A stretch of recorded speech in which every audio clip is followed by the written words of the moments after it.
ప్రస్తుతం మనం ఉన్నాము అయోధ్యలో ఉన్నటువంటి రామ్ సేవాపురంలో. ఇక్కడ రామ మందిర నిర్మాణానికి సంబంధించి కొన్ని కీలకమైనటువంటి ఘట్టాలు ఉన్నాయి. నాకు కుడివైపున రామ మందిరానికి సంబంధించి మహాద్వార ఇక్కడ నిర్మాణం అవుతోంది. మహాద్వారాలని ఇక్కడే చెక్కుతున్నారు. అనురాధ టింబర్ అసోసియేషన్ హైదరాబాద్కి చెందినటువంటిది. ఆ తర్వాత ఇప్పుడు నా వెనకాల కనిపిస్తున్న దగ్గర ఇప్పుడు రామ జన్మభూమికి సంబంధించి విగ్రహ ప్రాణప్రతిష్ఠ కోసం, రామ మందిర ప్రారంభోత్సవం కోసం వచ్చేటువంటి భక్తులకి సామాగ్రి అంటే వారికి అవసరమైనటువంటి ఆహార సామాగ్రి ఇది అందుకు సంబంధించినటువంటి ఇతర వస్తువులన్నీ ఈ గోడౌన్లో ఉంచారు. అయితే ఇప్పుడు మనం చూడబోతున్నాము రామ్ కథాకుంజ్, రామాయణానికి సంబంధించి రాముడి జననానికి ముందు ఏం జరిగింది, ఆ తర్వాత రామావతారం, ఆ రామావతారంలో రాముడు చేసినటువంటి ఆ ఆయనం, రాముడి ప్రయాణానికి సంబంధించి, దీంతో పాటుగా సీతతో కళ్యాణం, ఆ తర్వాత లంకకి వెళ్ళడం, ఇవన్నిటికీ సంబంధించినటువంటి బొమ్మల రూపంలో అంటే విగ్రహాల రూపంలో ఉన్నాయి. వాటన్నిటిని మనం చూడబోతున్నాము. రామ్ కథాకుంజ్లో రామాయణాన్ని విగ్రహాల రూపంలో వివరిస్తున్నారు. ఓవరాల్గా రాముడికి సంబంధించినటువంటి చరిత్ర అంతా ఇందులో ఉంది. నాతో రండి ఒకసారి చూద్దాం.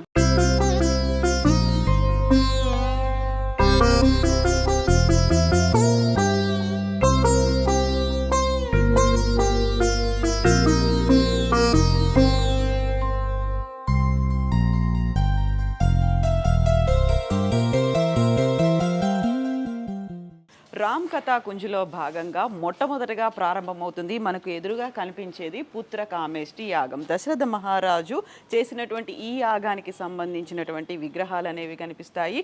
ఇది మొదటి విగ్రహంగా కనిపిస్తాయి. ఇక్కడ పుత్రకామేష్టి యాగంలో దశరథ మహారాజు తనకు పిల్లలు కలగాలి, తనకి పుత్రులు కలగాలి అని చేసినటువంటి యాగానికి సంబంధించినటువంటి విగ్రహాలు అనేవి ఉన్నాయి. ఇక రెండవ వైపు కౌసల్య, సుమిత్ర, కైకేయి ముగ్గురికి కలిగినటువంటి పిల్లలతో దశరథ మహారాజు ఆడుకుంటున్నటువంటి ఒక సన్నివేశం కనిపిస్తుంది. ఇలా రాముడు, రామచంద్ర ప్రభు జననానికంటే ముందు నుంచి ఉన్నటువంటి వివరాలన్నింటినీ వెల్లడించేలా ఉన్నటువంటి విగ్రహాల్ని ప్రస్తుతం మనం ఇక్కడ చూస్తున్నాము. మనతో పాటుగా ఉన్నారు ఇక్కడ ప్రధాన శిల్పి రంజిత్ మండల్. రంజిత్ मंडल जी, जय श्री राम। जय श्री राम। तो आपको कितना साल लगा ये सब बनाने में? इनको बनाने में हमको लगभग 10 साल लग गया। 2013 से शुरुआत हुआ है। हाँ।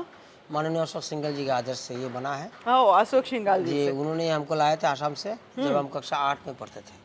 तब से आप यही हैं? नहीं, तब से हम विश्व हिंदू परिषद में हैं, दिल्ली में थे। फिर 2002 में माननीय चंपत राय जी जो राम जन्मभूमि ट्रस्ट के मुख्य जो अभी महासचिव जी हैं, उनके साथ आ गए थे कारसेवकपुरम में। बाद में ये हमको नानाजी देशमुख जी ले गए थे गोंडा में, चित्रकूट में, कोई जगह काम में हमको दिया गया था।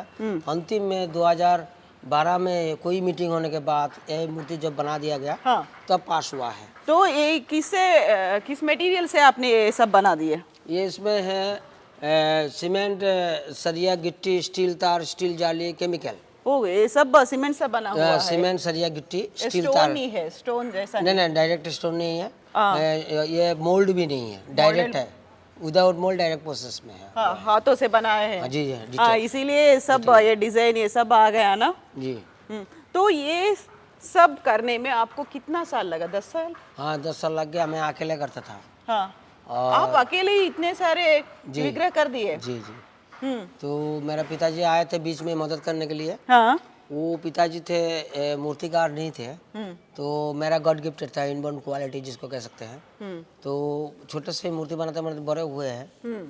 पिताजी आए थे 2015 में, 2022 में उनका निधन हुआ है, मैंने मृत्यु हुआ है। और अभी हम तो अकेले हैं, लेकिन एक लेबर ले लेते हैं कभी कभी, तो एक बार करते रहते हैं। और कितना साल लगेगा कंप्लीट होने में? वहाँ तो कलरफुल है ना वो विग्रह? वो तो सिर्फ दिखाने के लिए थे, वो माननीय अशोक सिंघल जी का आदेश था। हाँ। तो हमको सिर्फ दिखाना था वो। हाँ। तो अभी जो है हम कर रहे हैं, इसका मूर्ति जब कंप्लीट हो जाएगा, कॉरिडोर में जाके लगेगा, तो वहाँ पर जाके ही पेंटिंग होगा, जो जैसे चंपत राय जी का आदेश होगा उसी अनुसार। तो वहाँ राम जी का जन्म हुआ, यहाँ ये है बालराम, जो बालराम खेल रहे थे। हाँ, खेल रहे राम थे। लल्ला। हाँ, राम लला कौशल्या जी से कौशल- गोद में है। हाँ और वो विष्णु जी का वहाँ लड्डू खाते हुए राम। हाँ, वही। सो విష్ణు దగ్గరున్న అక్కడ ఉన్నటువంటి ప్రసాదాన్ని తింటున్నటువంటి రామ్లల్లా బాలరాముడి విగ్రహంతో పాటుగా ఇక్కడ మనకు కనిపిస్తోంది రాముడు శ్రీరామచంద్రుడు చిన్నప్పుడు తన తల్లితో కలిసి ఆడుకుంటున్నటువంటి విజువల్స్ అనేవి. ఇందులో ప్రతి అంశాన్ని చాలా క్లియర్గా వివరించారు. ఇక్కడ రాముడు లక్ష్మణుడు భరత శత్రుఘ్నులు ఆశ్రమానికి వెళ్ళి అక్కడ అన్ని విద్యలు నేర్చుకుంటున్నటువంటి విజువల్ కూడా కనిపిస్తోంది. దీంతో పాటుగా అన్ని యుద్ధ విద్యలు నేర్చుకోవడం, ఆ తర్వాత అక్కడే అదే సమయంలో రాక్షస సంహారం, వీటన్నిటిని వివరిస్తూనే ఇక్కడ కీలకమైనటువంటి మరొక ఘట్టం కూడా కనిపిస్తుంది రామ లక్ష్మణులకు సంబంధించి వారిని.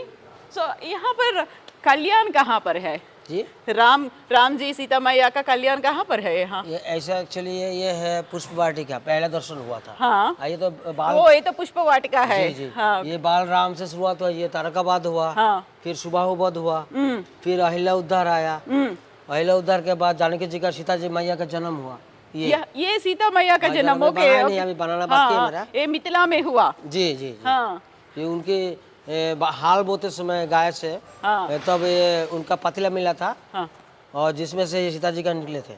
तो ఇక్కడ మనకి కేవలం రామ జననమే కాదు, సీతామయ్య జననం కూడా, జానకి మాత జననానికి సంబంధించినటువంటి వివరాలు కూడా ఉన్నాయి.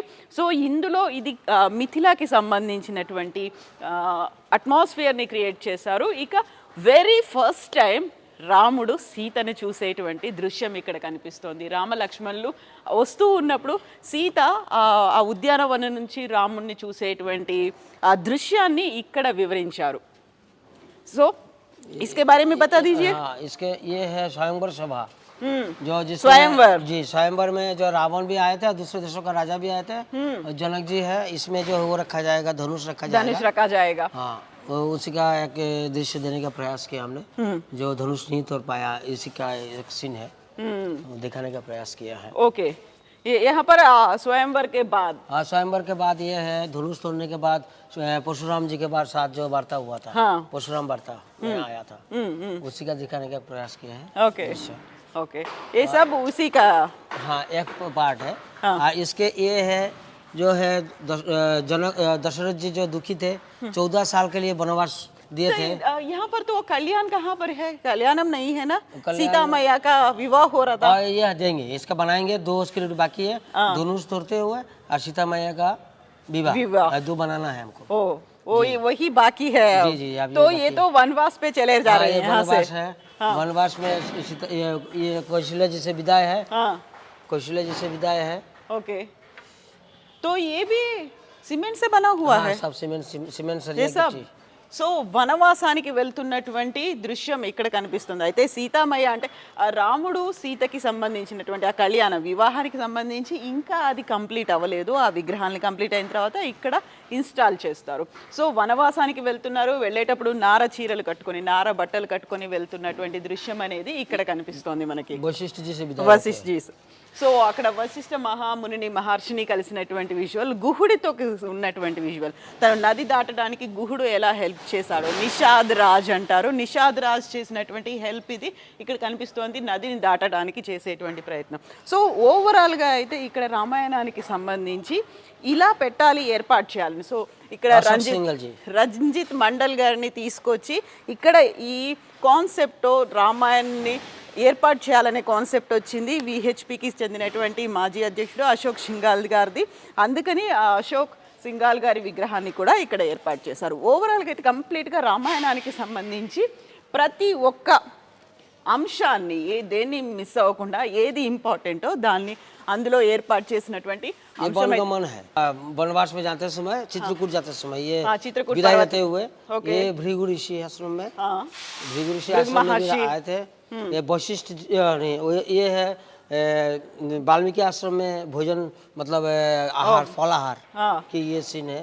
ओके, अभी ये बनाएंगे यहाँ पर थाली बनाएंगे, फलाहार भी बनेगा जी। हाँ, सो ये तो ये बाकी है पर्णशाला जी। ये है आपका चित्रकूट बनेगा, इसमें जो हिरन उरन बनेगा, पंछी बनेगा, ये सब बनाएंगे इसका। हाँ, सुवर्ण हिरण वो बनेगा। यहाँ दशरथ महाराज जी का निधन निधन है। हाँ, సో ఇక్కడ ఎవ్రీథింగ్ అనేది ఉంది. అక్కడ వనవాసానికి వెళ్ళిన తర్వాత అదే పుత్ర శోకంతో మరణించినటువంటి దశరథ మహారాజుకు సంబంధించి ప్రతి ఒక్క అంశాన్ని చాలా హృదయంగా ఉండేలా చిత్రీకరించారు. ఇక్కడ ఓవరాల్గా అయితే మనకి రామాయణానికి సంబంధించి ఎవ్రీథింగ్ ఉంది. సో ఈ విగ్రహాలని కితనే సారే మూర్తియా హై యహాं पर? मूर्तियाँ तो अभी प्रसंग के हिसाब से बनाया गया है। एक एक प्रसंग में 8-10 प्रसंग 8-7 ऐसे मूर्तियाँ बनते हैं, जिसमें से हमारा अभी तक टोटल मिला के 54 प्रसंग की तैयारी में है। अभी हमको कम से कम 90 से 100 तक जाना है। हाँ, आगे और भी 100 मूर्तियाँ चाहिए। 100 मूर्ति नहीं, 100 प्रसंग। ओके, प्रसंग चाहिए। सो टॉपिक्स है ना? ऐसा वो जैसे एक एक स्क्रिप्ट में हाँ, एक 7-8 मूर्तियाँ रहता है। ओके ओके उसी का एक प्रसंग मानते हैं हमको। ओके, तो ऐसा 100 चाहिए हाँ, आपका 100 प्रसंग? चाहिए तो 54 हो गया है लगभग। ఓకే, సో ఒక్కొక్క అంశానికి సంబంధించి విగ్రహాల తయారీకి ఇంకా 54 విగ్రహాలు అనేవి మిగిలిన్నాయి. ఇవన్నీ అరణ్యవాసంలో ఉన్నటువంటి విగ్రహాలు. సో यहाँ पर तो वो नहीं बना क्या, रावणासुर राम जी सीता मैया को लेके जा रहे थे, वो आगे बन रहा है अभी। वो अभी बन रहा है। जी जी, इसमें अनुसुईया है, ये अनुसुईया चित्रकूट का है, हाँ, शूर्पणखा का है। तो इसके बाद लवकुश का जनन भी होगा नहीं इसमें? नहीं, लवकुश का नहीं कब दिखाया तक जाएगा। रहेगा? दिवाली ये के दिन अयोध्या में राज्यभिषेक, हाँ, राज्यभिषेक तक मेरा कंप्लीट, मैं प्रयास करूंगा जल्दी हो जाए। ఓకే రంజిత్ మండల్ జీ, జై శ్రీరామ్, జై సియారామ్. జై శ్రీరామ్. సో ఓవరాల్గా అయితే రామ జననం నుంచి రాముడి ప్రయాణం అంతా, తను చేసినటువంటి జర్నీ అంతా ఇందులో కనిపించబోతోంది. రావణాసురుడి వధ తర్వాత పుష్పక విమానంలో తిరిగి అయోధ్యకు చేరుకునేంత వరకు ఈ రామాయణ గాథ అనేది ఉండబోతుంది. ఇది రామాయణ్ కుంజ్కు సంబంధించి అయోధ్యలో కర్సేవాపురంలో ఉన్నటువంటి అందమైన అద్భుతమైన మూర్తులు. శ్రీరామ